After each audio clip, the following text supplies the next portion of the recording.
want to welcome everyone this morning to our Rural Life Virtual Summer Institute session. This is the third day of our 5-day Summer Institute. I see some familiar names, so we're excited to see some of you back with us this morning, and welcome to some new folks who are joining us. So as we kick off this session, truth or myth, following through on the promise of school, I want to do a couple quick introductions. John Payne, who is one of our hosts this morning, has been dropping some information for us in the chat. So you'll see session materials link there, and it will be important for you to gain access to some materials we're going to use, participant handout. So please click on that link and we'll get you access to those participant handouts this morning. All right, so Jetta will shift to the next slide. And we'll do some quick introductions.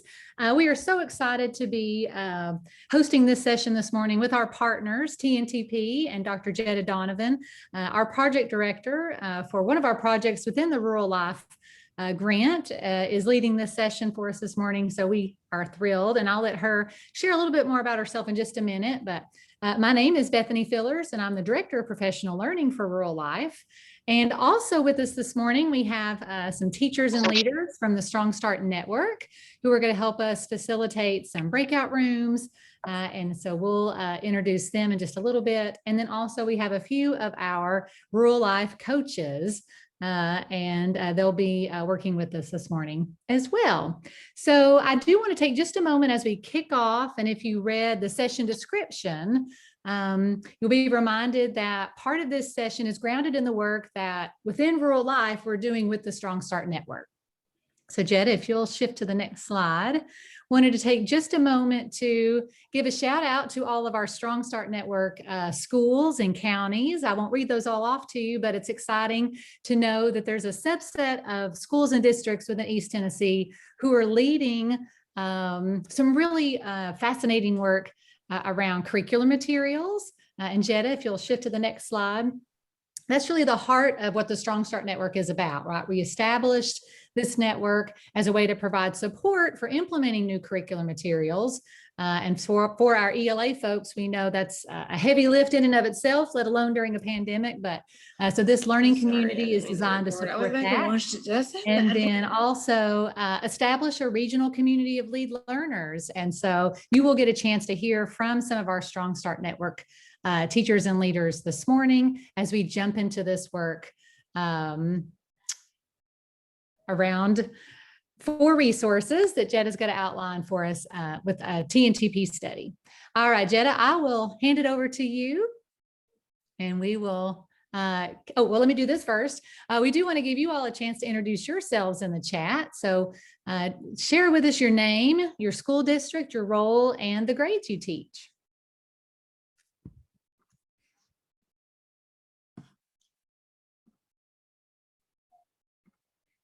All right, while you're working on that, I will just say another word or two about Zoom. We're all pretty familiar with it. We want this to be an interactive session. It is a double session.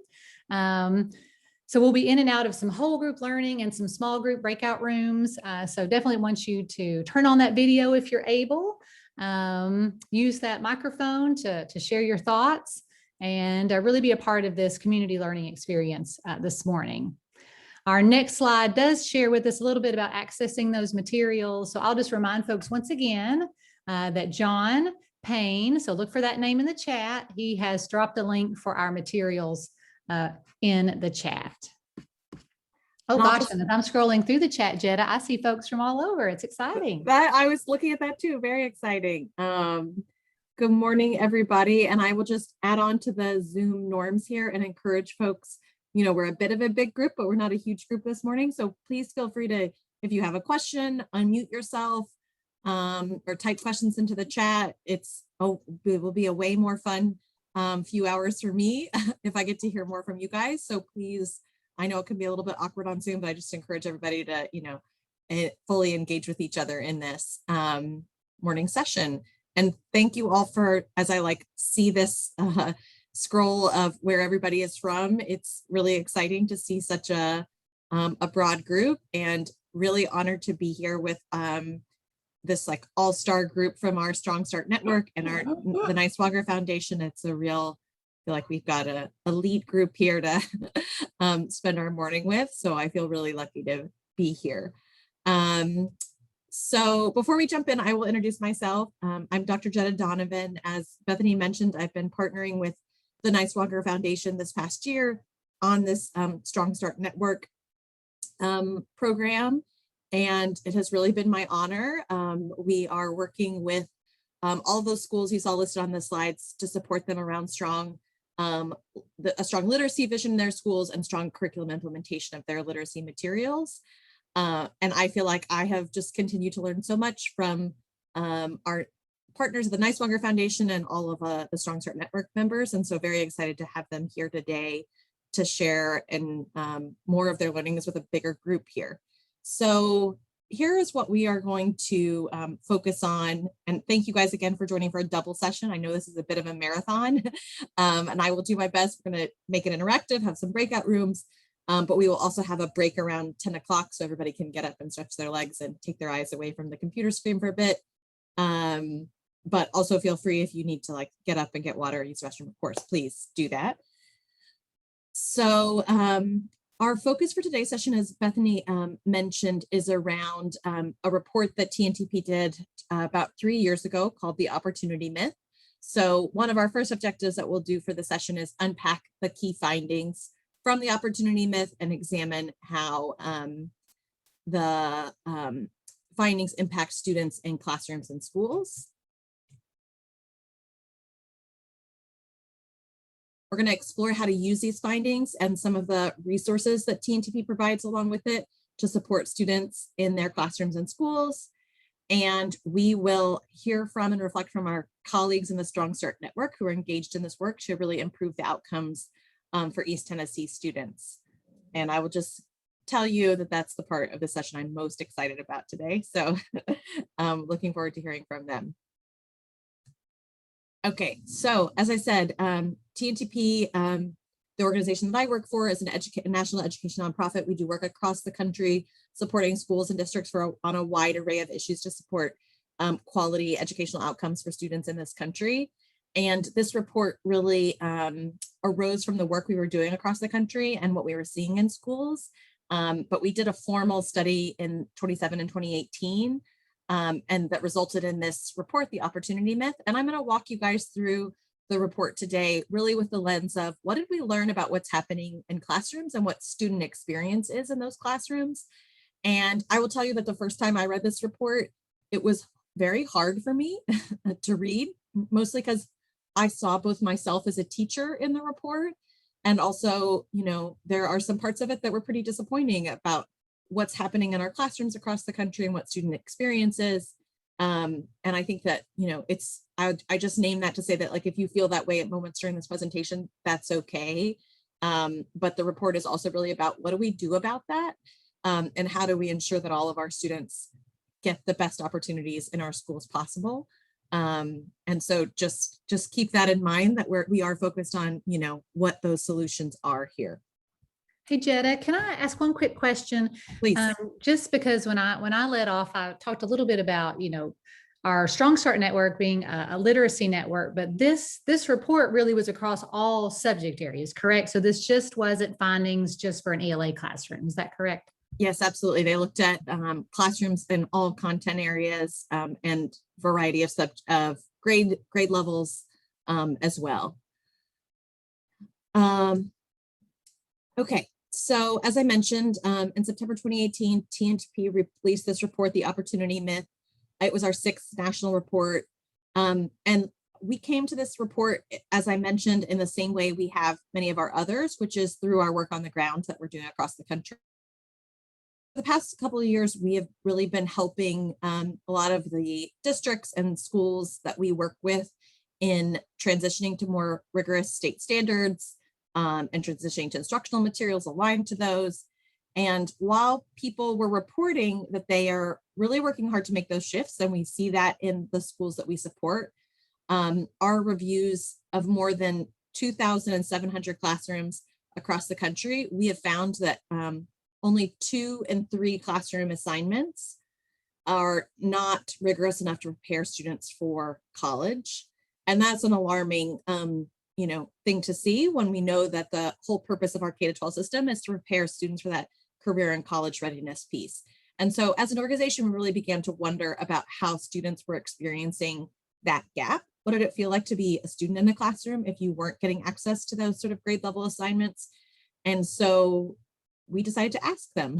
So the focus of this report is really trying to understand how students experience that. And I'll tell you the story of this report today through the perspective of some of these students. We have, their names are changed here for anonymity purposes, but these were actual students in the study. And the words that we will look at and some of the data samples we'll look at are their own. And one of those students that we're going to follow along sort of as a case study for this is Luce. So I'm going to have us go ahead and meet her.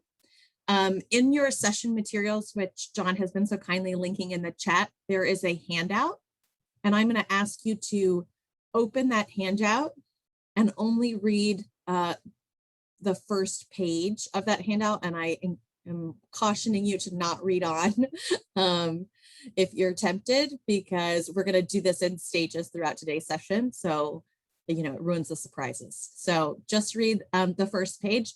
This first page is really an overview of Luce as a student. And as you read the description of Luce, I want you to think about how she compares to students how does her profile compare to students that you have seen or known in your teaching career? What about Luce's experience in school stands out to you? So I'm going to give everybody a couple of minutes just to read that summary, think about these reflection questions, and then we will go into breakout rooms in a minute to discuss our case study student.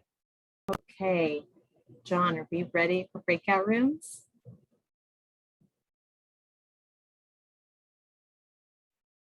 All right, we'll give John another minute. That's more reflection time for us all. No pressure. Okay, Jetta, we're ready. How long do you want him to stay in breakout rooms? 7 minutes. Gotcha. Okay, here we go. Okay, great. So everybody, when you go to your room, you're talking about what did you notice about Luce? How did you, would you characterize her student experience, and how is she similar or different to your own students that you have experienced over the years? And Jetta, I'll just add that our Strong Start Network members and a couple of our real life coaches are helping. Yes, they'll be helping to facilitate, or if you have questions, or just to sort of guide discussion. I think I see your slides are in presentation mode. I mean, in speaker view again. I mean, one thing I didn't want people to misunderstand me with is when I mentioned them not being prepared for high school. I wasn't saying the academic level. Sometimes I feel like they need, I don't know, that they feel like they can't do things on their own.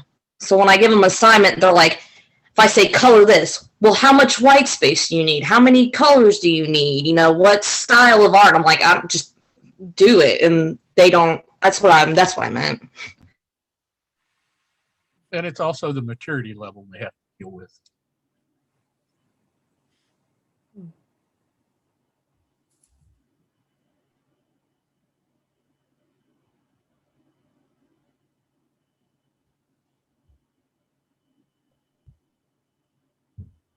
Any other reflections? What else did you notice about Luce's experience, how it compares to the students you support?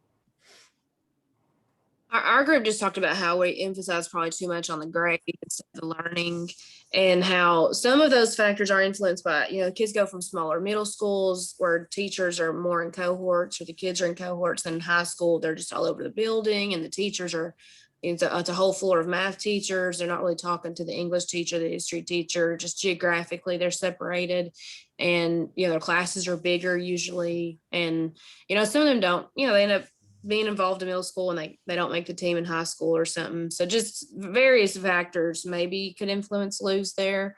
But we did just talk about how, a lot of these people, even from high school to college, they made straight A's in high school, and then they don't do well in their first college course, just because some of the rigor there.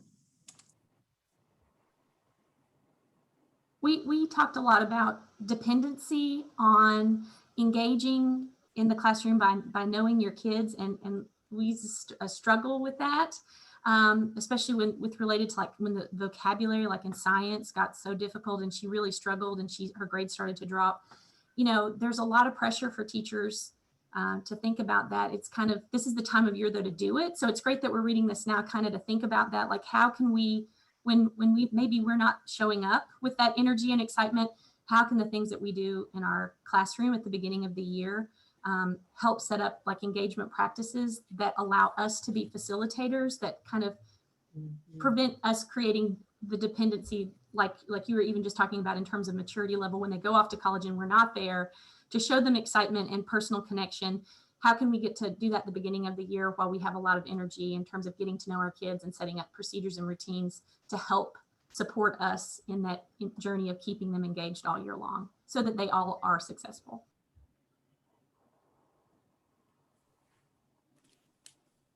Yep. Did the view fix? Are you guys seeing? Okay, great. So yes, I would highlight, I think a lot of that was in my small group as well. And I would just highlight that, you know, I think the relationship piece for Luce is really important here. And a lot of folks called that out. I'd also name that, like, while we're looking at Luce sort of struggling in high school, I think the view of, you know, what led up to, what was her K-8 experience that has, you know, set her up for some of the challenges she's experiencing in high school. We're sort of looking like big picture at what has Luce's overall schooling experience been that has led her to, you know, the challenges she's experiencing. Okay, great. So one of the other profiled students that we're gonna follow along here is Isaac. He is a junior in high school who hopes to become a registered nurse after he completes his college degree. Isaac has consistently done what his school has asked of him, but we wanted to know whether or not school was holding up its end of the deal for him and setting him up to really reach that goal of being a registered nurse. So as you can see on the slide here, you know, I want to read this quote from him. "I can't give up on this dream that I've had since I was a little boy. I'm willing to take any chance in my life for this dream." I'm like about to tear up just reading that, because I think there are so many students that we work with and serve who have very clear, concrete dreams for themselves and for their lives. And it's really our responsibility as educators to give them everything they need to do that. And so one of the central questions of this report is school giving Isaac and students like him exactly what they need to be prepared for those sorts of aspirations they have for their own lives? So let's look at some of what we found in this study. So even before we started conducting our research, we knew across the country, we all know this, that the answer was no for many students about what our schools are providing. Even though the number of students who enroll in college is a number that continues to increase in our country year to year, many students have to enroll in and rack up college debt, unfortunately, in remedial courses once they enter college, because they weren't prepared for what came after high school. This is especially true for students of color. 66% of Black students and 53% of Latinx students who enroll in college have to take at least one remedial course.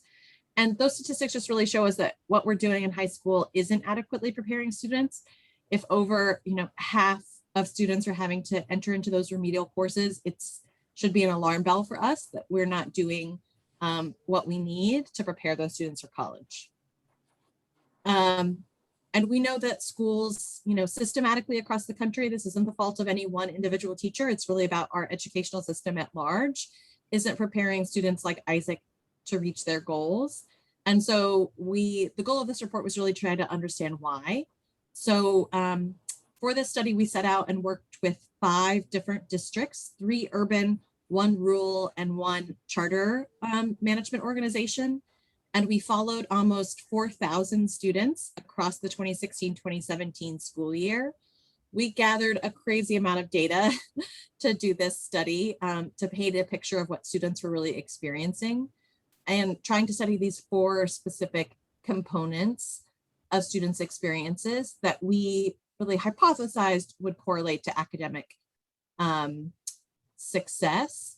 So in each district, we partnered with K-12 teachers who selected 2 of their classes for us to study. In those classes, we gathered about 5,000 different assignments and more than 20,000 pieces of student work, and evaluated and rated those quality of the assignments that the kids received. We also conducted more than 1,000 hours of full-length observations of classroom observations to determine whether students had access to this strong instruction and standards aligned instruction. And then we studied student engagement, and we did this by conducting about 30,000 in the moment student surveys to ask students how they perceive their daily experience in class. And then finally, we collected teacher surveys for every teacher in our study to measure their own expectations of their students in their classrooms. So that's sort of big picture. I'm going to share some of the results of the study with you, but I want you to know like where it all came from. And as you can tell, it came from mountains and mountains of data and hours of observation and study. But I think the result of that is some really interesting findings about what students really across the country are experiencing in our schools. So here's what we found. We found that students do really have clear goals for themselves for what they want to accomplish in life outside of school. And in spite of the fact that kids are doing what's asked of them in school, they aren't ready to succeed after school because they spent most of their time without access to grade appropriate assignments, strong instruction, deep engagement, and an environment of high expectations. This is true for all students, but students of color and students from low income backgrounds are even less likely, unfortunately, to get access to these resources than their more affluent peers. And finally, we saw that when kids have access to those 4 resources, so to grade level assignments, strong instruction, high expectations, that those students really excelled in student achievement. They started outperforming students in classrooms that didn't have access to those resources. So we're going to walk through each of these findings and kind of break them apart, but I wanted you to have sort of big picture in mind, like these are the key findings that we found, and then we're going to like zoom in on each of them here together. Okay, so these findings really add up to what we have called the opportunity myth, and it is the false promise that we give to our students and that we as a society give to our students and their families about school. We consistently tell students that if they do what's asked of them in school, they will be set up for success in life. But one of the central findings that we found in the study is that we've misled students on that and their families about what they're getting in school. And for many students, even though they do what's asked of them, they aren't set up to reach the goals that they've set for themselves. So we saw that students have a lot of trust in their teachers, actually. 93% of students we surveyed said that it's important that they learn a lot. And this matches what we saw in our student study. Teachers are working really hard and doing what they've been trained to do. And yet, as we see here, students aren't getting the opportunities they need to be prepared for college and career beyond this. So let's jump into some of this. I want you guys throughout today's session, as I said, this is going to sort of take a big picture macro look at our education system, but I want you to have in mind your own school and your own classrooms here. And what is the, what is findings like this that are, a big picture look at our education system? What do they mean for me and my classroom and my students? So I want you to keep these reflection questions in mind, and we'll come back to them at the end of the session. But how do students in your classroom have access to the 4 key academic resources that we are discussing? Are there any of the 4 resources that you would want to provide your students with more access to as we go on? If there are, how can you improve that area of your practice? And what supports do you need to give students greater access to the 4 key resources? So really thinking about what are the implications of this for your students in your classroom. Okay. So as I said, we're going to, as we go through the study, we'll sort of highlight some specific students from the study, Hajima, Raymond, Luz, and Maggie, in addition to Isaac, who we already met. All 5 of these students tell stories that reflect the broader expectations that we heard from students throughout the study. This idea that, you know, if I come to school and successfully do what I'm asked, I'll be ready to meet my goals for my life. So these goals were not unique to the 5 students that we're sort of highlighting here and profiling here. We saw that students in our study across districts have really big goals. Almost 95% of students wanted to attend college, and that finding holds regardless of racial background or language background.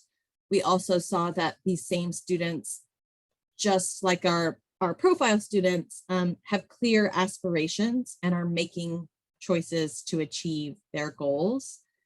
And additionally, by the time students get to high school, 70% of them have a concrete career goal that would require them to get a 4-year college degree. So the vast majority of students have these clear aspirations of what they want school to help them accomplish. We heard from students, and we saw evidence of this, that they expect that school will set them up to reach their goals if they do what's asked of them. We saw that kids are consistently doing what they are asked of them. So they are on task. When we surveyed them, students told us they were working on the tasks they should have been working on 88% of the time. They also completed their assignments successfully. When we looked at all the samples of student work, we basically graded the sample asking ourselves, did students successfully do this assignment? And 71% of the time, yes, students successfully completed the assignment that was given to them. You see here that also 83% of students earned A's, B's, and C's in language arts, and 78% earned A's, B's, and C's in math. And I will say that for students and families, those A, B's, and C's often reflect their understanding that their students are successful in school. They're passing, they're doing what's successful, what's needed to be successful in school. And so all messages to them are that, you know, they're in class, they're on task, they're completing the assignments that are asked of them, and they're getting grades that reflects that they, you know, are successfully meeting the expectations of school. But we also saw evidence that we as a system have really been dishonest with students about how well prepared they are to reach those concrete goals that they have. So when we went through those thousands of assignments, those 5,000 assignments that we collected, we actually regraded every student assignment that was submitted for data. And we said that, you know, on 71% of those assignments, students succeeded on the assignment that was given to them. Meaning the expectations that the teacher set in the assignment or that the task asked of the student. But when we graded those assignments for whether students demonstrated grade level standards, only 17% of the time were students meeting grade level standards through that assignment. And that disparity is often because the assignment or task that was given to students wasn't actually challenging enough or didn't have the components of meeting grade level standards or didn't have the expectations in there. Hey, Jetta, Yes, I'll ma'am. add in here too that a little bit after this study came out nationally, at the time I was working for the Tennessee Department of Ed, and we asked for school districts across the state to volunteer, just volunteer if you'd be interested in doing a similar kind of study, kind of a smaller scale, of course, not nationwide, but kind of across the districts. And we found almost the exact same percentages.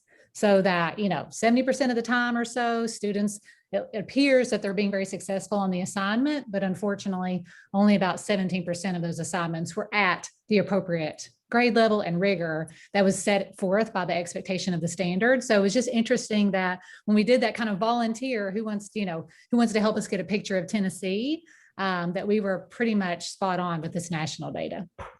Yep. I appreciate that. And I think that it does reflect that, you know, this study looked at these like 5 different districts, but it's reflective of what we're seeing across the country here. And, you know, that this is like this difference here is a 54, I think, percentage point gap full of assignments where kids did not get the chance to meet the demands of the standard. And that means that kids are getting good grades and succeeding on content that's not really building them towards that ladder for college success and beyond. And that is the biggest takeaway here. And that's not because kids couldn't be successful on grade level assignments. I think that's important to start to highlight here.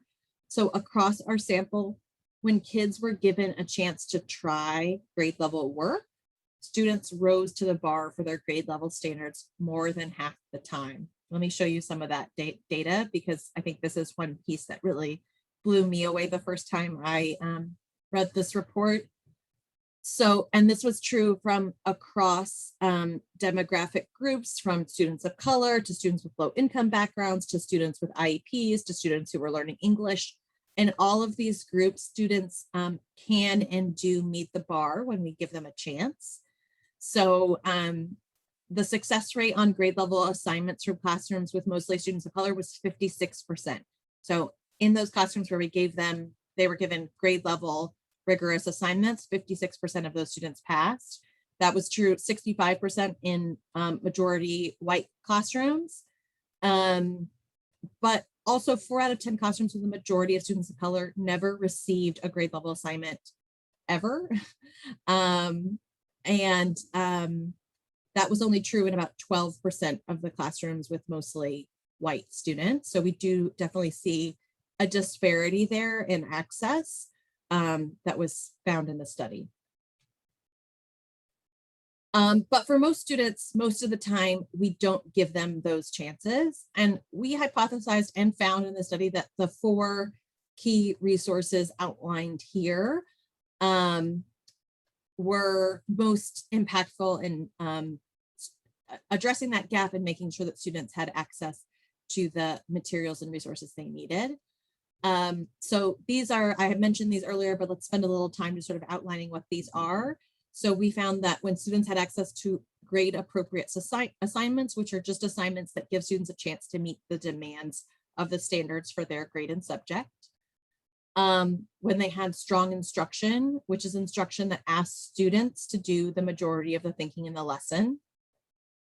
When they had deep engagement, which involves students sharing what they found, what they were working on in class, what would be interesting to them, enjoyable to them, what connected to their own lives, and they felt like they could concentrate deeply on it, that deep engagement piece. And then teachers who hold high expectations, which involve teachers who reported they believed their individual students could really meet the demands of the standards and do grade level work. So I think the unfortunate part is that most kids didn't get regular access to even one of these 4 resources. And that was especially true for our low income students or English language learner students or students with IEPs. But these were really the resources that we found had the biggest impact on students. And let's look at some of that data here. So these 4 resources made a huge difference for students that did get access to them. Students grew more when they had access to these 4 resources. So we found that when students had access to better assignments, they made 1.7 months more growth. So it's almost like they had almost 2 more months of school compared to their peers who didn't. When students had access to strong instruction, they made about 0.2 months more growth. When they were more deeply engaged in class, they made 2.5 months. And this one kind of blows me away, but for students that had high expectations in their classrooms, they made 4.6 months more growth, which is just an incredible indication of the role that we as educators and the expectations that we hold for our students in our classroom, the way that something so intangible like that can have such a concrete impact on students' lives, I think is really, really powerful. Okay, this was especially true for students who are below grade level. So students who entered their, 3rd grade at, a 2nd or 1st grade performance level. Those students who started a year behind grew significantly more when they had access to grade appropriate assignments, strong instruction, high expectations. So you can see that when those below grade level students had access to better Stronger assignments, they grew at a rate of 7.3 more months than students without that. Stronger instruction, 6.1 months more than students without it. More engaged in class, 0.9 months more. And then again, high expectations just having a huge influence here. 7.9 months more growth than students without access to that resource. And I think this, one thing I will say about this finding is that I think this kind of flies in the face of some implicit narrative that we often tell ourselves about students who are behind, which is that they can't do grade level work. And it also challenges the notion that students who are behind actually need less challenging work in order to, you know, we often say like, let's meet them where they are.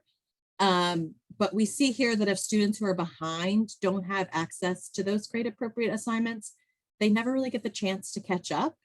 And instead, teachers need stronger support and training to give students real access to that challenging content, regardless of their starting point. And that's an incredibly difficult task. That is not easy. It's the work we've been doing in the Strong Start Network this year to think about how we give all students access to that grade level assignment, even our struggling students. And it shouldn't rest on individual teachers' shoulders alone, right? That's sort of, it's a system-wide effort we all need to make. Unfortunately, we didn't see all that many classrooms where students got ample access to all 4 of these resources, whether they started on grade level ahead of their peers or needing an extra boost. Most students missed out on these opportunities most of the time.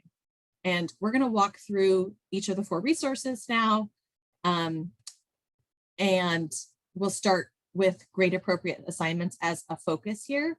We estimated that kids spend about 530 hours of their approximately 720 hours in their core classes on assignments that were not grade appropriate. And I think just seeing that total number of hours helps to highlight how much time in school students are spending on tasks that aren't at their grade appropriate. And that isn't to say, we all know like there are times when we might need to go back and do content from previous grades or to help support students to build tasks or knowledge from previous grades. But I don't think anyone would say that that number of hours, the vast majority of their hours, should be spent on that previous grade level content, right? And so I think seeing those numbers helps us identify that, you know, students aren't spending that time where we would want to see them spending that time.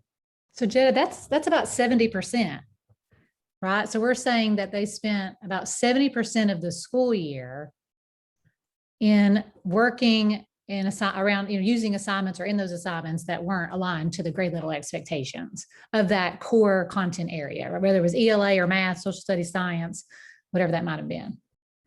Wow. Yeah. And I commend you on your mental math there. Yes. Yeah. And when you think about that, when you think about like, I'm teaching, you know, 9th grade, I would want to see that my students were engaged in 9th grade level content the majority of the time. And we just did not see that across the country. Okay. So that worried a student like Hajima, who communicated that she knows her college professors aren't going to wait for her if she's not ready to do college level work. She got worried that she didn't have access to grade appropriate assignments consistently. And this is the quote from Hajima. She says, "I don't want to feel like I'm behind when I walk into a class on the first day of college. The teacher is not going to wait for me." So this is a student who already was, you know, very cognizant and aware that she might be facing challenges when she got to college. Let's look a little bit. I'm going to show you guys an example of what we mean when we talk about grade level assignments. And I'm going to show you 2 examples from the study that we collected that just show the great variation in quality that some students are experiencing. And I think it's a little bit easier to understand when we look at a specific example. Jetta, can you pause for a second? There's a great question in the chat. Is there data as to whether this percentage raises as the child goes to higher grades, or is this across the board? So are we seeing that, you know, the students were spending 70% of their time doing work that was not grade level work? Was that across the board? It's not like it gets better as they get older. We saw that even at the high school setting, correct? Yeah, so that data is from K-12 classrooms. And when we did that volunteer study across the state of Tennessee, we found the same thing, right? That we were spending an inordinate amount of time across the content areas doing great work that was not grade level work. Oh, I love this fact from Catherine, and that this chat's getting, I love it, lit up here about being able to pass the ACT as long as they have access to grade level content. That's great. Okay, so let's look at an example. So we found this is easier to understand when you look at some, specific examples. So in one 8th grade classroom, a teacher was using the state adopted district of materials of expeditionary learning. And the students read the text, A Mighty Long Way, My Journey to Justice at Little Rock Central High School. Little Rock is actually my hometown. I'm from Arkansas. So this is a really wonderful book about that history of Central High School there. And write an informational essay. They were asked to write an informational essay analyzing the ways in which the press affected the events in Little Rock.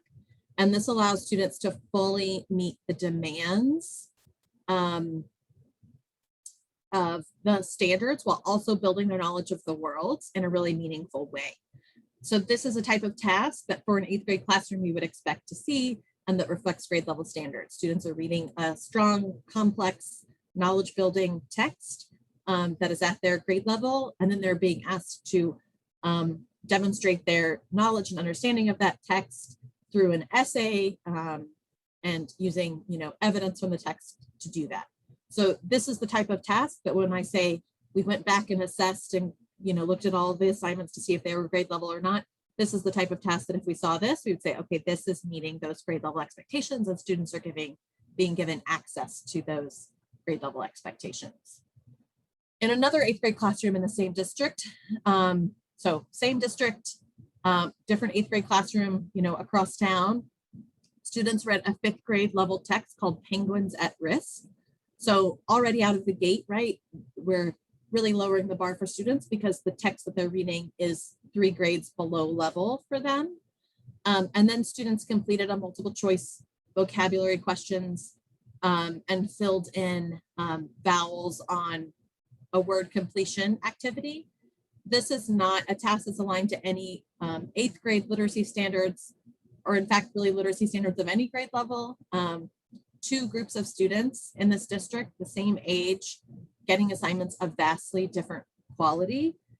And so, we ask ourselves, like, how can that happen? But this actually wasn't much of an anomaly.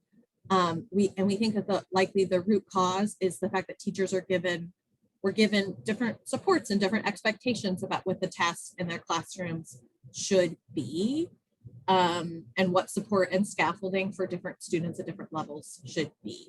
And I'll just name right here, I think this is like one of the really exciting things about this work that we're doing in the Strong Start Network and across the state of Tennessee this year is the adoption of high quality instructional materials that try and address this gap that we're seeing right here, right? So that students, not just within one district, but across the entire state, have access to grade appropriate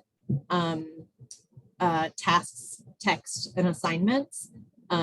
And really engaging every teacher in the state in that work, I think is a really inspiring thing that's happening in the state of Tennessee.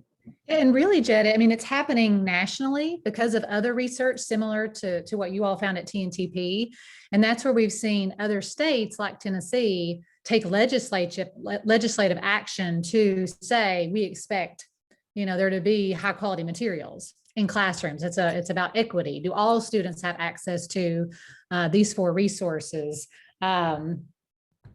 Because we know that that's the vehicle for learning, right? So it's exciting that Tennessee is a part of that push.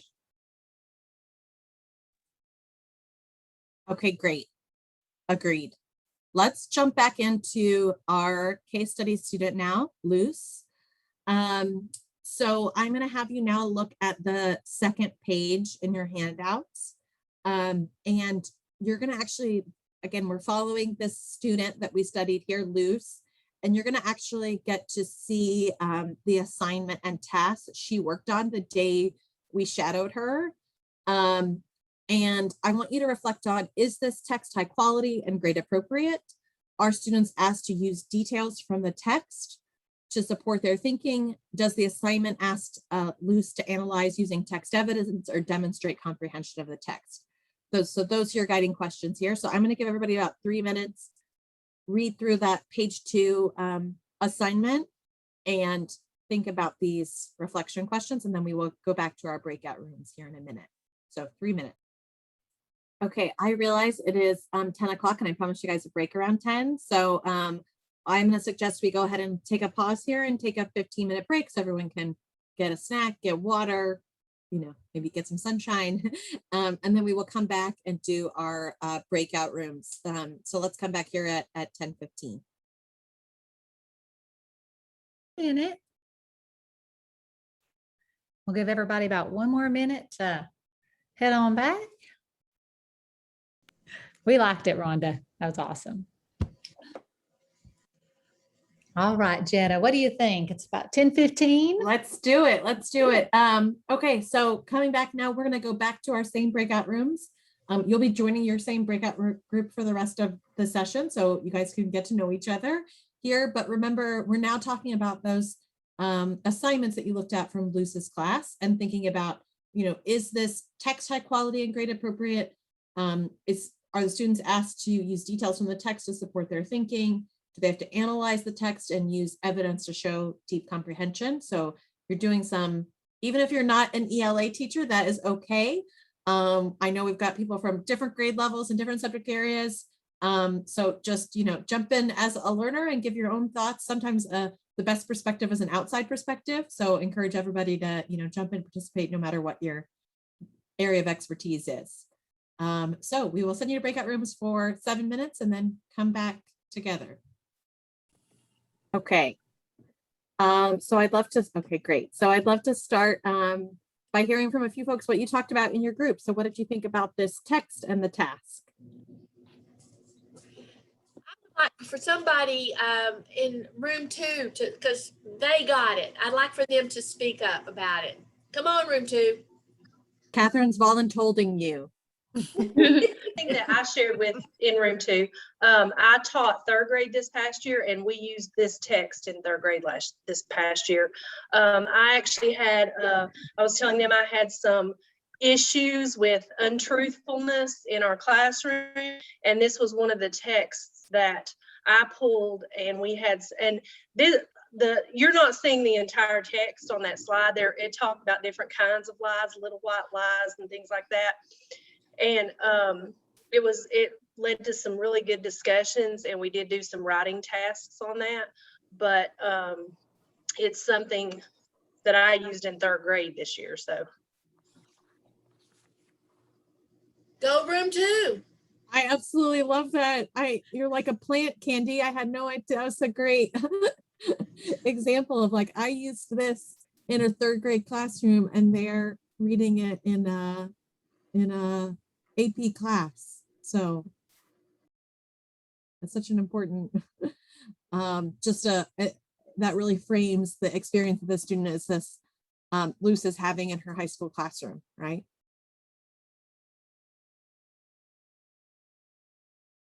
Anyone else? What did you think about the questions that the students were asked to demonstrate their understanding of this text?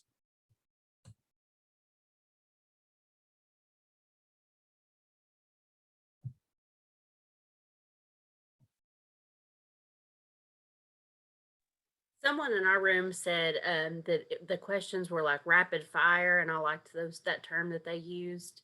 It's just like, is it this? Is it that? Is it now explain? Like we always frame those questions at the end. Now explain and tell us why.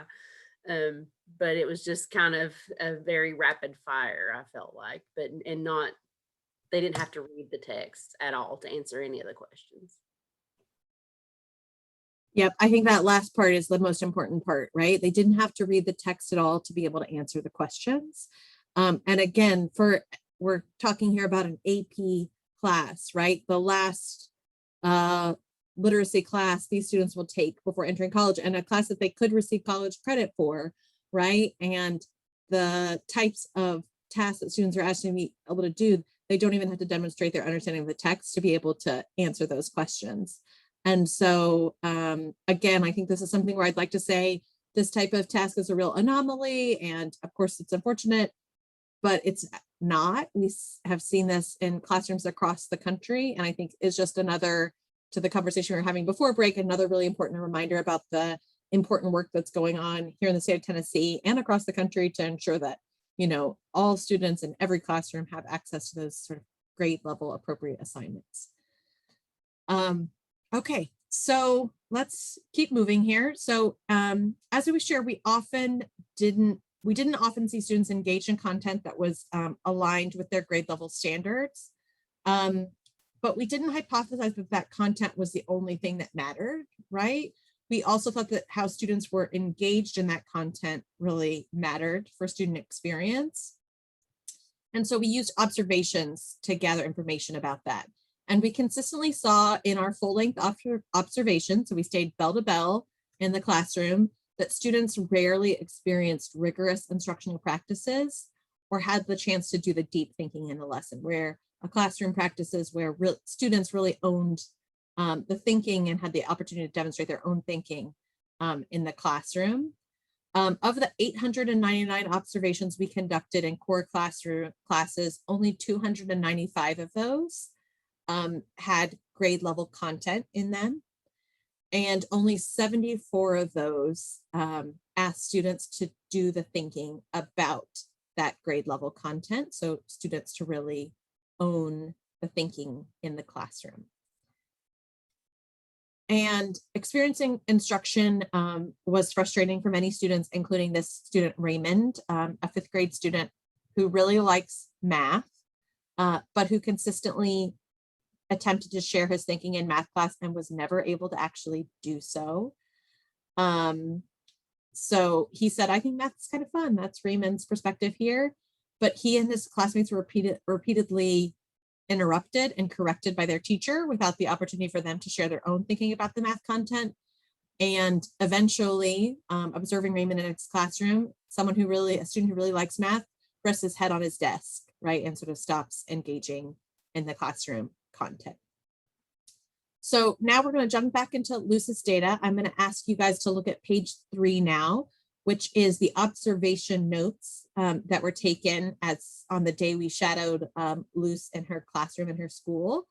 And so it has notes of, what the teacher was doing and what students were doing during this observation. So I want you to read through that. And this time I want you to have the perspective of how does this classroom instruction and questioning lead students to greater comprehension of a meaningful text?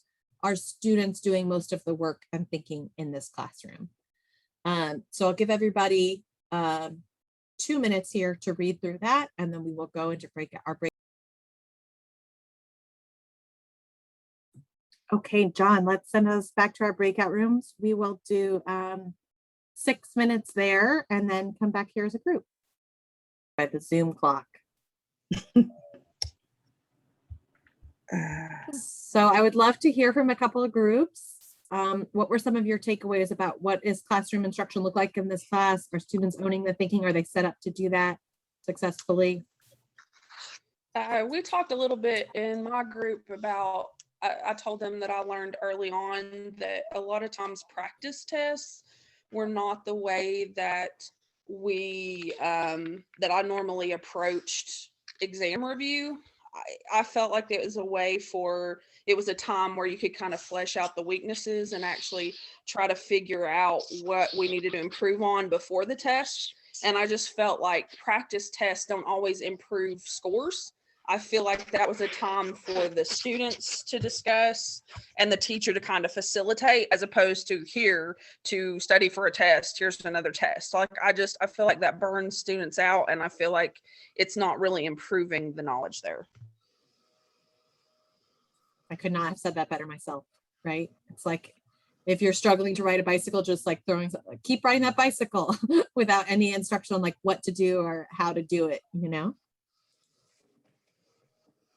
That's how you do learn how to ride a bicycle.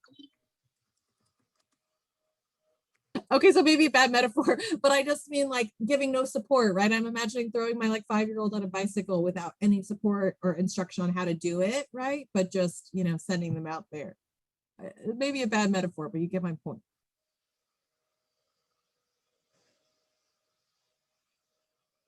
We also talked, Jetta, about how on that page 3, how it looks like the teacher is pulling the heavy load instead of the students. The students are just participating. They're there. If this is an AP class, they're probably fairly well behaved. The teacher's doing too much of the work. She needs to shift some of the things to the students to let them dig and develop some grit. Great point. Thank you. Okay, so let's keep moving here. So as a result of what we found here, students did often not view their school experiences as engaging or worthwhile, particularly in middle school and high school. So students really know that their experiences in school aren't strong. As I shared earlier, we gave students this in the moment student surveys to ask them about their experience they were having when they were taking the survey. And we heard consistently from students that their experiences weren't all that engaging or worthwhile from their perspective. This was especially true for middle school and high school. We saw a consistent drop in engagement and perceived worth from 3rd to 12th grade. And you can see that reflected on this data here, where students were sort of self-identifying. Were they engaged in class? Was it worthwhile, or was it both? And you can see that there's sort of a steady decline and then sort of plateaus in high school for students. We see with this reflected in our one of our profile students here, Isaac. He said, some classes are really dry. You take nothing but notes. That's not going to help me learn what I need in the long term. And so we can hear in Isaac's words here that he's really frustrated by the lack of deep engagement that he feels. He doesn't feel like the classes where he's disengaged are setting him up for success in the long term. Okay, so we're going to look at Luce's data again. This is a little bit of a shorter one here, but I want you to look at, I think it's page 4 now. So this is her in her survey results of her engagement from that classroom observation notes that you just read. So this is Luce's perspective on how she was engaged in that content or not. What does Luce's engagement tell us about her academic experience, and what could engage Luce more deeply in this lesson? We're just going to do a short breakout room here. So let's do 4 minutes and just to discuss her engagement results, and then we will come back together as a whole group. And we're looking at pages 4 and 5. Just page 4, I think. Hold on, let me check. I think it kind of bleeds over to the next page. Yes, page 4 and 5. Thank you, Bethany. Kara, would you mind sharing what you were talking about in our group? We're kind of synthesizing our group's discussion there. Sorry to call you out. Oh, no, you're good. So basically we were just talking about how she shows that she is, let me go to the, says she was focused, but she was bored. So I think it was more of like, I know I need to do well because I want to do well, because she's like the perfect student. She always wants to do great. But then at the same time, she was really bored. And then later on, she was pretty much saying, I already know how to do this. So I'm bored. I already know what to do. It's not pushing me, especially being in an AP class. So there was a disconnect. Yep, I think that's the perfect summary. And I think this is like where it's helpful to have seen the notes from the observation, because you guys know, like, they came in and was like, okay, do these AP practice questions. And wasn't much to really engage the students in, even if they were preparing for the AP exam, like investing them in, what are the things that they're working on as readers and writers to be better prepared for that test or have a focus for their learning for that day. So I think that comes through in this. Jetta, I love what Tracy shared in the chat about, Luce noting that she would have liked to have shared her ideas. Wow. That would have been an opportunity to bounce her ideas off of her teacher for one, but also her classmates. And that in and of itself would have been more engaging and an opportunity for some deeper learning. Yep, I couldn't agree more. Okay, so, oh, go ahead.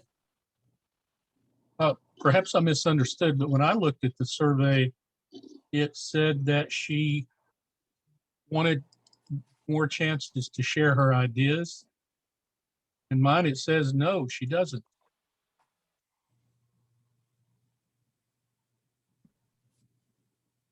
Yeah, that's a good point. does I say guess that, yeah. it does say that. I guess, I think the takeaway there is more probably that she's like sort of self-identified, like there isn't a space in this room for me to do that, or an opportunity for me to do that. And so she doesn't feel like she wants to. Okay, great. So finally, we found that teachers with high expectations were a resource that really matters. As we saw in that data earlier, right? It meant, more than 5 months additional growth for students in classrooms that had high expectations for students. So we surveyed teachers for this study to gauge their knowledge of the standards, their support for the students, and their expectations for student success. And we found that teachers mostly supported the content of their standards, but oftentimes those same teachers did not believe that their particular students could be successful against the demands of the rigorous standards. And in keeping with other, external research out there, we found that teachers of color had higher expectations for classes composed mostly of students of color than white teachers did. It's worth noting that we only survey teachers on their expectations. So we're not saying that only teachers have biases, right? I think, as I've been sort of calling out, I think this is a larger systemic issues and reflective of, not only teachers, but all school leaders and, people who support students, and sort of a systemic issue across the education system. We think that there's probably a few things going on here with expectations. We see a real technical cry for help in this data, as well as in our focus groups. Many of the teachers in our study are legitimately teaching students who are behind. And we heard consistently from teachers, I don't know how to support my students who are behind in reaching the demands of grade level standards. Hearing teachers say things that I hear all the time, right? Like, my 8th graders read more like 5th graders. So I give them this much easier text because they'll be successful at that. And it's my job as a teacher to ensure students are successful. I don't know how to get them to read a mighty long way, that expeditionary learning text and write an essay about it. So we think, it's very likely that teachers' implicit biases are influencing what they believe their students are capable of. And we all hold, these biases, right? It's a part of our experience as humans, but it really impacts our role as teachers. And what happens in really small ways in everyday classroom exchanges gets reflected in how students experience our expectations of them, right? I think of little things like when a student in my own classroom, submitted a task to me and they wrote one sentence, and I was like over the moon that they wrote one sentence and made a big deal out of it. But really the expectations for their, 7th grade classroom were that they, write, a full paragraph or write an essay, right? And it's because I had varying expectations for what students could do, and didn't necessarily reflect on those varying expectations I had of different students. And then finally, in some cases,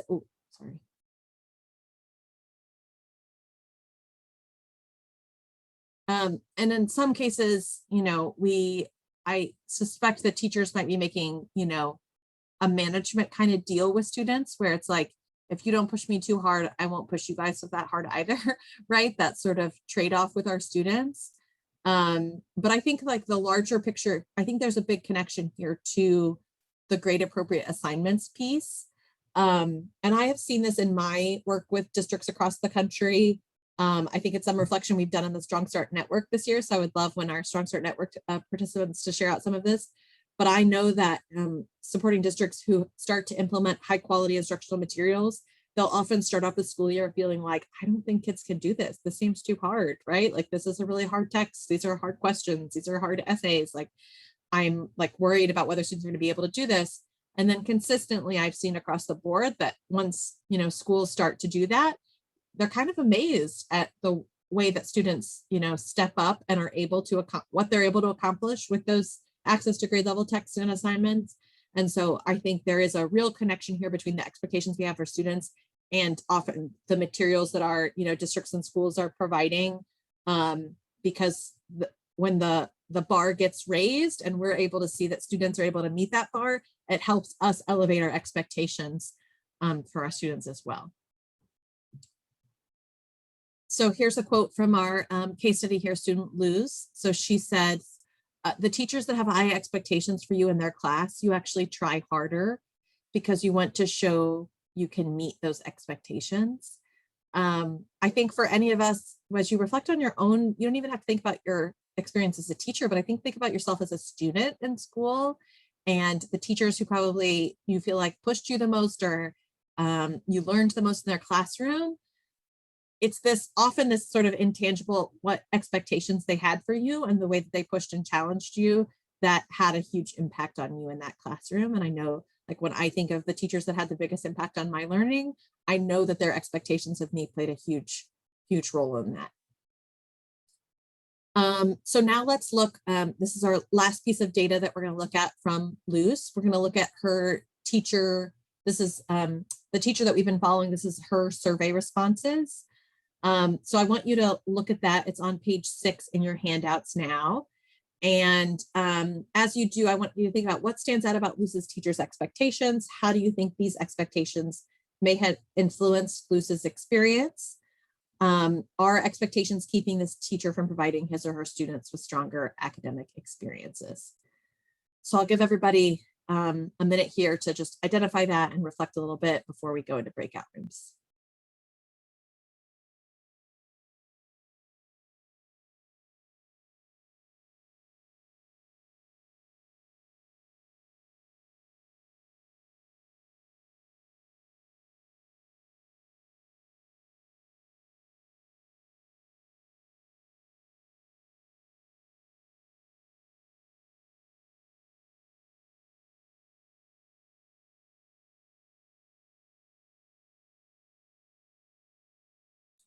Okay, let's do 5 minutes in breakout rooms and then we will come back together.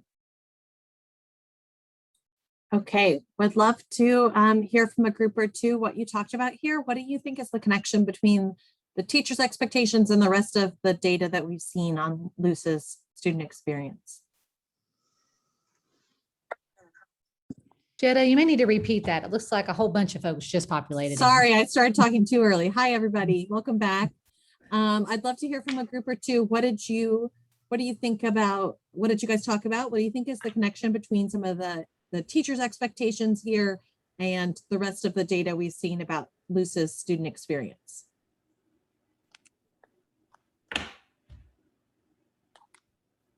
One thing that I shared with my group was that second criteria where it says my students need something different than what is outlined in our state's standards. We have to be so careful. There's a fine line there when you're providing that differentiation that they need, and you as that teacher in the classroom with those students that you know that they need something different, but your ultimate goal is still to get them to that standard. So you can't veer off from that too much. You really have to balance that out, because that standard, I think that's where this whole session comes into play with the text that we're choosing and the rigorous tasks that we're choosing, that standard is still what they're measured against. So we have to get them there. Even if we think they need something else, we can't lose sight of the standard. So well said. And I would just like call everybody's attention back to the percentage of hours that we looked at earlier. I can't remember the exact numbers now. It was like 530 out of 720 hours, right, were spent on not grade level tasks. So to your point there, right, like, yes, of course, there are times, as I said earlier, there are times when students need support on things from previous grade levels, or they may need additional scaffolding, right? And that is absolutely expected. And yet we wouldn't never want to know that, like, my own child is spending 70% of the time in their classroom on content that's not at that grade level, right?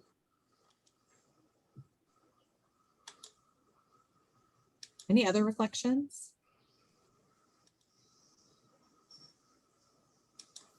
Okay, so the lower expectations that we saw in classrooms uncovered also seem to contribute to a mismatch between the grades students receive and how prepared they are to demonstrate the skills they need to reach goals they've set for themselves, which consistently include college, as we learned. And I think it's really important to talk about grades just because this is how most students and parents and families reflect on students' success in school and reflect on the quality of experience students are getting in school.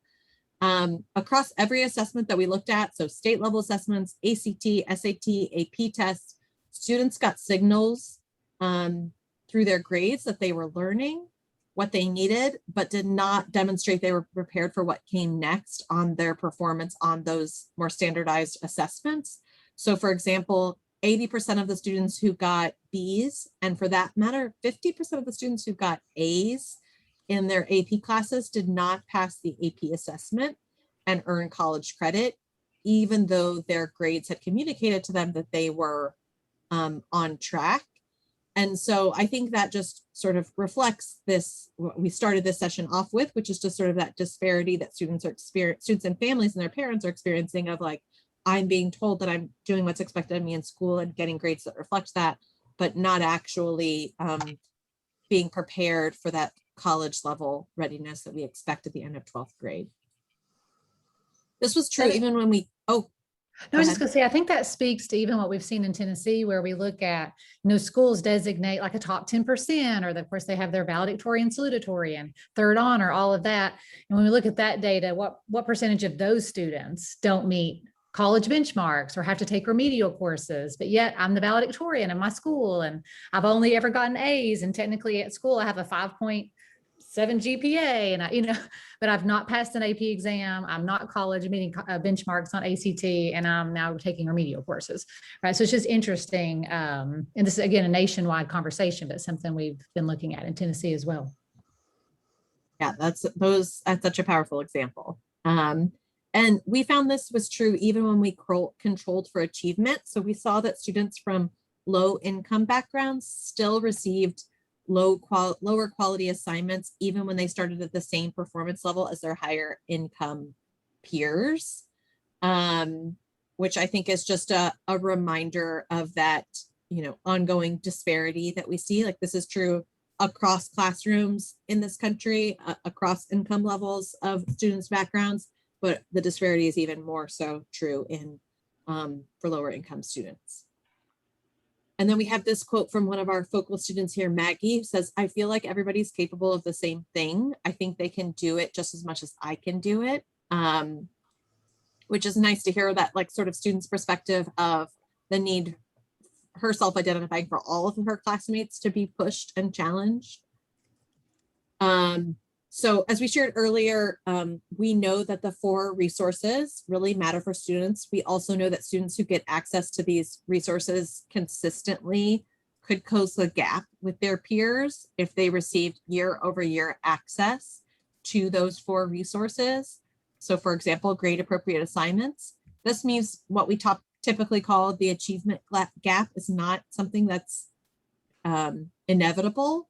It's actually really just baked into our system for students, where we give some students lower quality daily experiences than others. And, I think that what this, these graphs here show is that when students are not getting access to those 4 resources, to grade appropriate assignments, to deep engagement, to strong instruction, to high expectations, that achievement gap grows as they proceed through school. But it doesn't have to be, because as we saw, access to those resources can really help bake in more opportunities for student growth and learning. So I want to close out this section of a lot of dense data by just having us start to think about what would it take to make opportunities more than a myth, and make sure that our students in all of our classroom have opportunities. So I want us to return to these reflection questions that I gave you at the start of the session, where I asked you to start to think about, what might these things look like in your own classroom? How often do students have access to the 4 resources? Are there any of the 4 resources that you need to provide your students to have more access to? Or if there are, how could you improve an area of your own practice? What supports do you need? Going into this last section of the session, I'm going to ask you to keep these questions front of mind. And then we'll close out by having people put in the chat box their response to one of these questions. So just keep that in mind in this last section that we go into. So now we're going to hear from our Strong Start Network practitioners. We've asked them here today because they've been doing this really crucial work this year of implementing new high quality instructional materials in their schools and trying to dig into these 4 resources and thinking about how do we give stronger assignments? How do we engage students? How do we use strong instruction where students are owning the thinking of the lesson? And how does that impact my expectations for my students? So we're going to ask, we're going to send you to your breakout rooms. And now is a time for our Strong Start Network partners. They're going to share with you some of the lessons and learnings and challenges and triumphs they've had as they've tried to address some of these resources in their own classrooms and buildings this year. So we will be in those breakout rooms for 10 minutes. Feel free to have it, be a discussion, ask questions, you guys engage with our partners, and then we will come back together.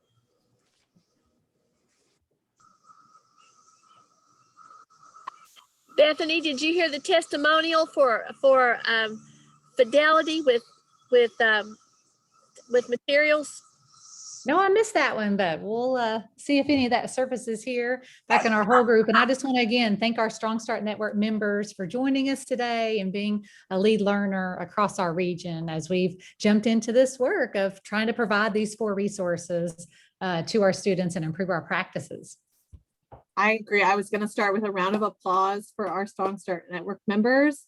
I think both for being lead learners, as Bethany said there, and really sharing their experiences with you all, but mostly that round of applause for all the hard work they've done this year for their students. And this was like such a treat for me to get to hear from them about all that hard work and how it's really impacting the students in their schools and getting to see that. So thank you all for sharing that.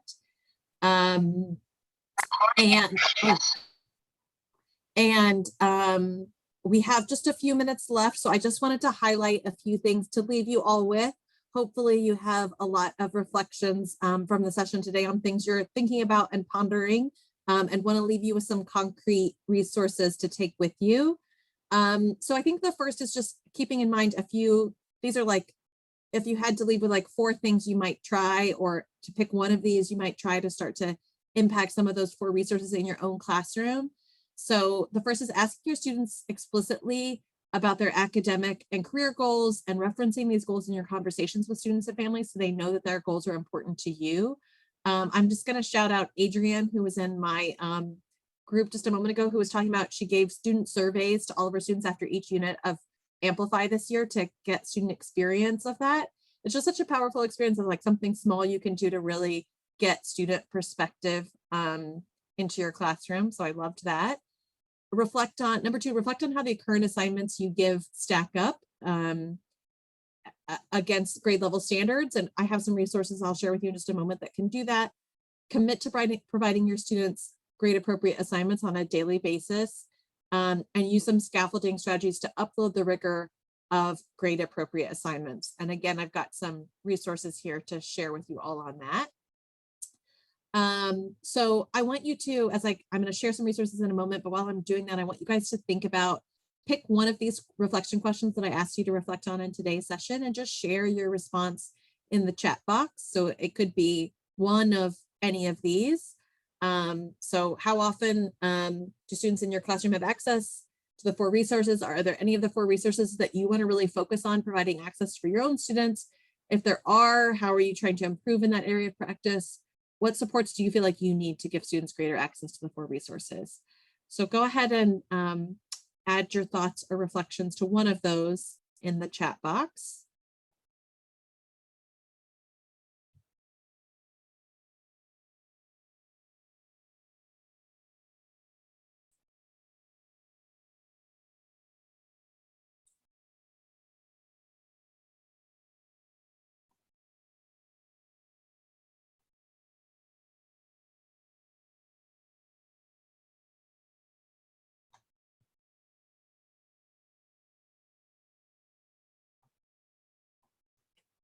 Okay, while we're doing those closing reflections, I'm just going to call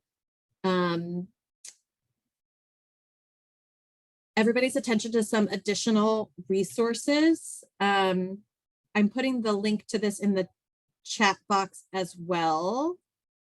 But this is something you can go dig into more after the session as part of the opportunity with TNTP put together a student experience toolkit. And there are a ton of resources in there aligned to these 4 resources. So if you're someone who's sitting there thinking like, I want to focus more on deep engagement in my classroom next year, there are resources in that toolkit aligned to that. I'll highlight a few just because once you get in there, there are a lot of resources. But I've highlighted a few that you could dig into around grade appropriate assignments. There is a student work library that helps you distinguish between high and low quality assignments for your grade. Around deep engagement, there is a Character Lab is an organization that has a great build connections tool to help students and you connect content to students' lives and experiences. There is an incredible tool that I love from Expeditionary Learning called Management in the Active Classroom that's linked in this student experience toolkit that has a lot of strategies for how to have students own the thinking in your classroom. And then there's a sample of a student engagement survey if you want to be like Adrienne and give some surveys to your students to better understand their experience in your classroom. There's some samples in there that could be interesting questions for you to use to, gauge your students' learning. So I just want to close out by thanking you all. And as I said, there is, I encourage everyone leaving the session to go to that student experience toolkit and try and pull out some resources for your own classroom. I can't thank you guys enough for giving up a few hours during your break to engage in this learning. And it was really valuable for me to be able to join all these breakout rooms and learn from you all. So thank you guys for a wonderful morning together. Thank you all so much. Okay, so at this time, John just did it. The man, he's just the man. He's got it. He's ready for us. He just dropped the session evaluation form in the chat. And so if you just click on that first, it's the anonymous side of the evaluation. So completely anonymous. Then once you complete the evaluation, it'll pop up a little screen that says, would you like a certificate? Click on that link. You'll provide your information at that point, and then directly after the session, you'll receive your certificate. So thank you for joining us this morning, as Jetta said, for our virtual Summer Institute session. Again, these resources are on our VSI website, so you can check them out there if you want to return to any portion of this session and revisit it. I encourage you to share what you learned today with some colleagues. What wonderful kind of springboard into some discussion with some fellow colleagues around these 4 resources that we're providing our students. So once again, evaluation forms in the chat. We'll hang around if you have any questions, and we just appreciate you being with us this morning for our virtual Summer Institute.